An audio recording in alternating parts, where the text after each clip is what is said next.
The scream. Before dawn, before the sun even considered rising over Istanbul, the city was wrapped in a darkness so complete that even the torchlight seemed to drown in it. Inside the stone walls of Topkapi Palace, behind doors carved from Lebanese cedar and reinforced with iron from Damascus, a single scream shattered the silence. It wasn't the cry of a woman in labor, nor the wail of someone mourning the dead. This was something far more unsettling, the sound of a mind breaking, a soul trying to claw its way out of a body that had become a prison. The guards stationed outside those doors were no strangers to violence. They had seen men die on the battlefield, watched executions without flinching. But that night, they took 3 steps back, shaken by what they heard. Centuries later, a journal would be found in Anatolia, written by one of those guards.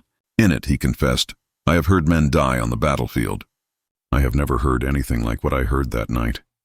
It was the sound of a soul trying to escape a body that had become a prison. The girl behind that scream was just 15 years old. Her name was Fatma Sultan, daughter of the most powerful man in the known world, and granddaughter of a woman who would rule an empire from behind latticed windows. Only 3 months earlier, Fatma had been writing treatises on astronomy, her mind wandering among the stars. But on this night, she was being transformed into something else, currency in her father's empire, a living instrument of state policy. This isn't a story about a wedding night. It's the story of a machine engineered with chilling precision, designed to turn human beings into tools of power. The method wasn't physical violence, but a kind of trauma so systematic and calculated that it makes even the most advanced modern psychological warfare look primitive. The Ottoman Empire was the center of gravity for 3 continents, and at its heart was a palace that hid secrets darker than any battlefield. Inside those marble halls, the imperial harem operated as a shadow government, a world where the sultan's mother, wives, daughters, and hundreds of enslaved women lived in a hierarchy more complex than any European court. Some of these women wielded more real power than the empire's most senior ministers. But for the sultan's daughters, the rules of power were written in their own flesh.